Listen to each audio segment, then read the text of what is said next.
Film के starting scene में हम देख पाते हैं कि एक आदमी एक एग यॉक के अंदर कोई ग्रीन कलर का लिक्विड इंजेक्ट कर रहा था, जो थोड़ी ही देर के बाद 1 से 2 हो जाती है। आखिर ये कैसे हुआ, ये हमें आगे पता चलने वाला है।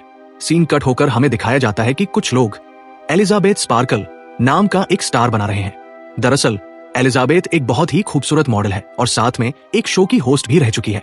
इस स्टार के बनने के कुछ सालों तक लोग यहाँ आकर फोटो लेते रहते थे, लेकिन फिर धीरे धीरे लोगों का इस स्टार से ध्यान हटता चला गया। ये स्टार टूट गया और किसी ने भी इसे दोबारा ठीक नहीं किया, जो ये देखकर साफ साफ जाहिर हो रहा था कि लोगों के अंदर से एलिजाबेथ स्पार्कल का इंटरेस्ट खत्म होता जा रहा है। खैर, यहाँ से भी सीन कट होकर हमें मॉडल एलिजाबेथ स्पार्कल को दिखाया जाता है, जिसकी आज 50वीं सालगिरह है। वह बूढ़ी हो चुकी है, लेकिन अभी भी वह उसी शो को होस्ट कर रही है। अपने शो की शूटिंग के बाद एलिजाबेथ वॉशरूम में चली गई।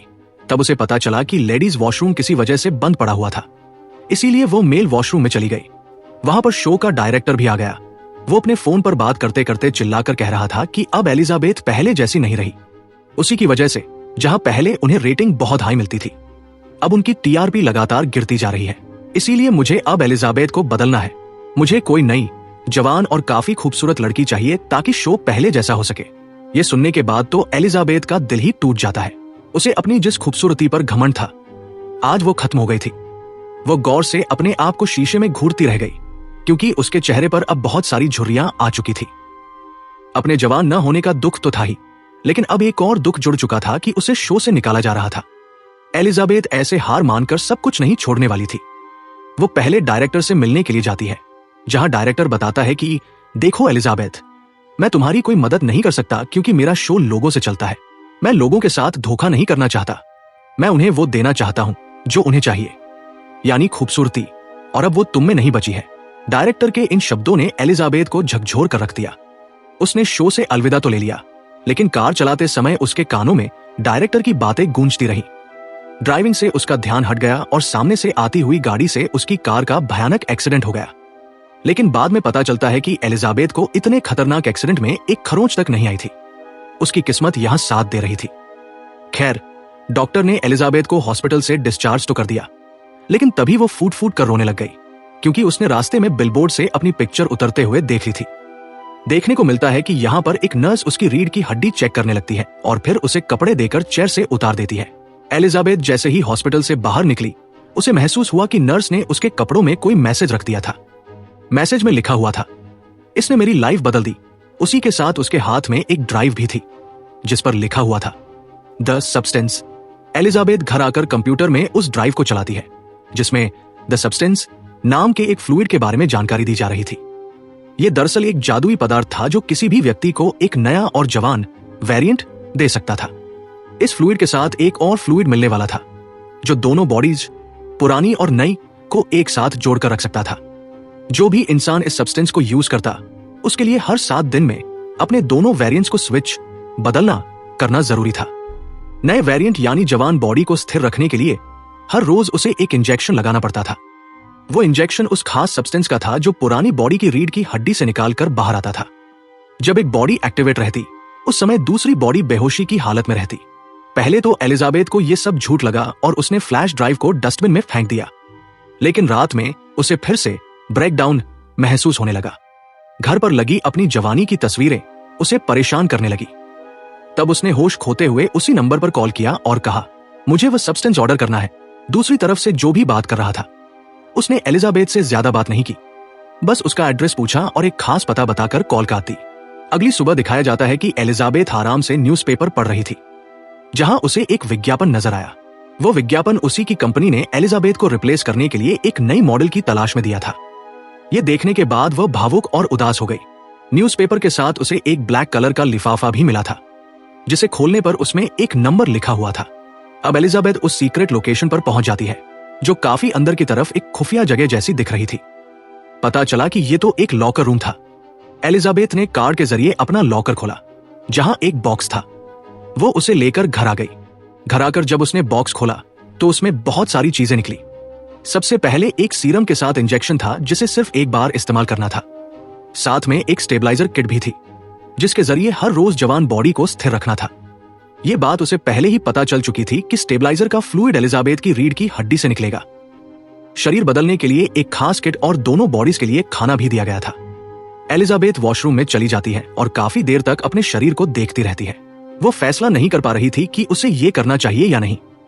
फिर बहुत सोचने के बाद वो ग्रीन फ्लूइड अपने अंदर इंजेक्ट कर लेती है। इंजेक्शन लगाने के कुछ देर तक तो कुछ नहीं हुआ, लेकिन फिर उसे बहुत भयानक दर्द होने लगा। दर्द इतना था कि उसकी आंखें फटने लगी और उसकी पुतलियां 1 से 2 डबल हो गई। अगले ही पल उसकी पीठ का शरीर फटने लगा और उसके अंदर से एक नई जवान लड़की निकलकर बाहर आ गई। ये एलिजाबेथ का नया वेरिएंट था। इस जवान शरीर ने अपने आप को शीशे में देखा और उसे यकीन ही नहीं हो रहा था कि ये काम कर गया। वह इतनी खूबसूरत हो गई थी जितना उसने सपने में भी नहीं सोचा था। काफी देर अपनी खूबसूरती निहारने के बाद उसने अपनी पुरानी बूढ़ी बॉडी की पीठ पर टांके लगा दिए, जहां से वो बाहर निकली थी। बाद में अपनी बूढ़ी बॉडी को जीवित रखने के लिए उसने एक फूड बैग अटैच कर दिया जो कंपनी ने दिया था। पूरी रात उसने अपनी खूबसूरती को एंजॉय किया। सुबह जब वह उठी तो उसके नाक से खून निकलने लगा। वो घबरा गई और उसे याद आया कि उसे एक किट दी गई थी जिससे जवान बॉडी को एक्टिव रखने के लिए पुरानी बॉडी की रीढ़ से सीरम निकालकर इंजेक्ट करना था। वह ऐसा ही करती है और इंजेक्शन के बाद नॉर्मल हो जाती है। अब वो पूरी तैयारी के साथ उसी शो के ऑडिशन के लिए निकल जाती है जहां से उसे निकाला गया था। उसकी खूबसूरती देखकर सबके होश उड़ गए और डायरेक्टर ने फौरन उसे सेलेक्ट कर लिया। यहां एलिजाबेथ ने अपना नाम शू बताया। सेलेक्ट होने के बाद शू को याद आता है कि उसे हर हफ्ते बॉडी स्विच करनी है। वो बहाना बनाती है कि उसकी माँ बीमार है और उसे हर हफ्ते उनकी देखभाल के लिए गांव जाना होगा। डायरेक्टर एग्री हो गया और फाइनली शू को जॉब मिल गई।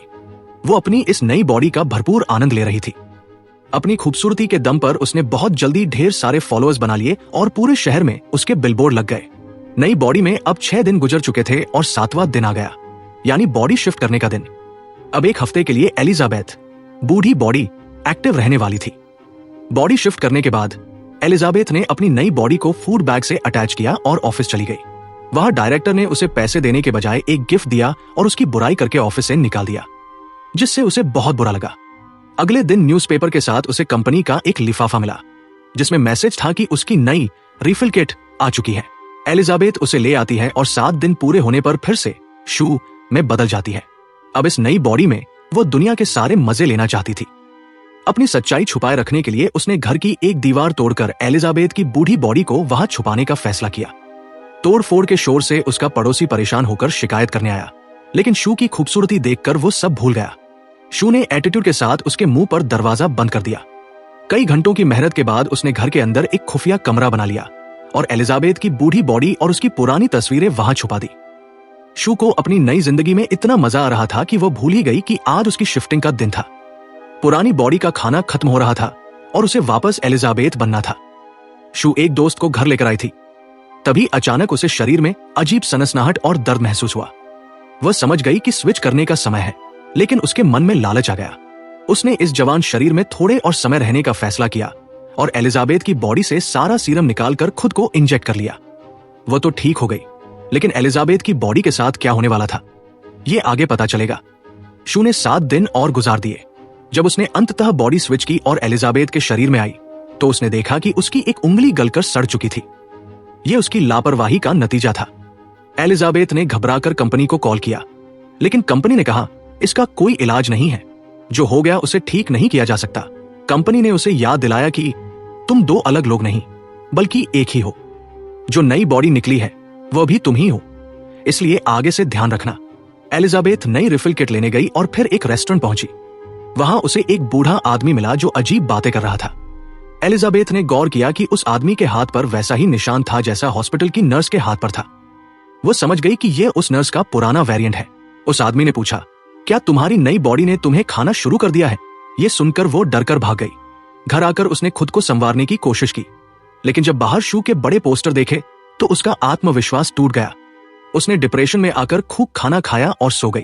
सीन कट होता है और अब शू वापस आ चुकी है। वो मंच पर डांस कर रही थी। तभी उसे अपनी पीठ पर एक गांठ महसूस हुई। वो वॉशरूम गई और जब उसे निकाला तो पता चला कि वह चिकन का टुकड़ा था जिसे रात में एलिजाबेथ ने खाया था। वो बुरी तरह डर गई, पर तभी उसकी आंख खुली। ये एक बुरा सपना था। सुबह उसने सच में बॉडी स्विच की और शो पर गई, लेकिन देखा कि लोग सामान पैक कर रहे हैं। उसे बताया गया कि शो बंद हो गया है। वो डायरेक्टर के पास गई, जिसने उसे खुशखबरी दी कि अब वो एक बड़े न्यू ईयर स्पेशल को होस्ट करेगी। शू बहुत खुश हुई, भले ही न्यू ईयर वाले दिन उसे वापस एलिजाबेथ बनना था। शू ने परवाह नहीं की और कई दिनों तक जवान बॉडी में ही रही। वो एलिजाबेथ की बॉडी से लगातार सीरम निकालती रही, जिसका बुरा असर एलिजाबेथ के बूढ़े शरीर पर पड़ रहा था। जब अंततः शू ने स्विच किया तो देखा कि एलिजाबेथ अब बहुत ज्यादा बूढ़ी और बदसूरत हो चुकी है। अपनी हालत देख एलिजाबेथ को खुद से नफरत होने लगी। उसने घर में लगे शू के सारे पोस्टर फाड़ दिए। उसने कंपनी को कॉल किया और पूछा कि क्या वो वापस पहले जैसी हो सकती है। कंपनी ने मना कर दिया और कहा, अगर तुम चाहो तो सब यही रोक सकती हो और अपनी इस पुरानी बॉडी के साथ जिंदगी जी सकती हो। पर एलिजाबेथ को यह मंजूर नहीं था। न्यू ईयर शो के लिए उसने फिर से स्विच किया और एलिजाबेथ की बॉडी से एक साथ 3 महीने का सीरम निकाल लिया। उसने खूब एंजॉय किया, लेकिन न्यू ईयर की रात से पहले ही फ्लूइड खत्म हो गया। अचानक उसके अंग फटने लगे। वो एलिजाबेथ की बॉडी से सीरम निकालने गई, पर पता चला कि सीरम खत्म हो चुका है। कंपनी ने बताया कि तुमने सारा सीरम इस्तेमाल कर लिया है, अब नई बॉडी बनने तक इंतजार करना होगा और तब तक पुरानी बॉडी में ही रहना होगा। शू की हालत बिगड़ने लगी और उसने मजबूरन स्विच किया। स्विच के दौरान उसके घर आया लड़का वॉशरूम का शोर सुनकर वहां पहुंचा, पर एलिजाबेथ ने दरवाजा लॉक कर लिया। अब वो इतनी भयानक और बूढ़ी हो चुकी थी कि उसके सिर के बाल तक गायब थे। वो ठीक से चल भी नहीं पा रही थी। उसने कंपनी को कॉल किया कि वो सब खत्म करना चाहती है। कंपनी ने उसे टर्मिनेशन फ्लूइड, खत्म करने वाला पदार्थ, ले जाने को कहा। एलिजाबेथ ने खुद को कपड़ों में छुपाया और वो फ्लूइड ले आई, लेकिन उसे याद आया कि इसे लगाने के बाद वह हमेशा के लिए ऐसी ही रह जाएगी। गुस्से और लालच में आकर उसने वो टर्मिनेशन इंजेक्शन शू की बॉडी में लगा दिया, लेकिन आधा ही लगाया था कि उसे शो और अवार्ड की याद आ गई। उसने शू को जगाने की कोशिश की, पर जब वह नहीं जागी तो एलिजाबेथ ने अपनी रीढ़ से बचा कुचा एक्टिवेटर निकालकर शू को लगा दिया। अब एलिजाबेथ के दोनों वेरिएंट्स एक साथ जाग गए थे।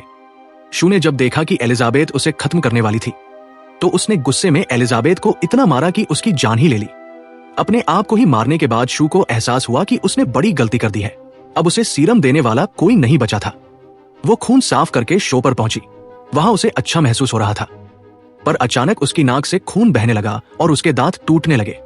उसे समझ आया कि असली बॉडी एलिजाबेथ के मरने से उसका शरीर खोखला हो गया है। वह घर भागी। रास्ते में उसका एक कान और नाखून भी गिर गया। घर पहुंचकर उसने एक्टिवेशन सीरम लगाया, पर कोई फायदा नहीं हुआ। अंत में उसने वो सब्सटेंस सीरम अपनी बॉडी में इंजेक्ट कर लिया जिसे सिर्फ एक बार इस्तेमाल करना था। इसके बाद उसे असहनीय दर्द हुआ और उसकी पीठ फट गई। उसके अंदर से एलिजाबेथ और शू का मिलाजुला एक भयानक मॉन्स्टर हाइब्रिड बाहर निकला। उसकी दिमागी हालत खराब हो चुकी थी। उसने अपने चेहरे पर शू की फोटो लगाई और स्टेज पर पहुंच गई। वहां माइक के पास पहुंचते ही वो फोटो गिर गई और उसका असली खौफनाक चेहरा सबके सामने आ गया। लोग डरकर भागने लगे। एक आदमी ने बेसबॉल बैट से उसके मुंह पर वार किया, जिससे उसका शरीर कटकर बिखर गया और पूरे स्टूडियो में खून फैल गया। उसका शरीर किसी कीड़े की तरह रेंगते हुए स्टूडियो से बाहर निकला और उसी एलिजाबेथ स्पार्कल स्टार के पास पहुंचा।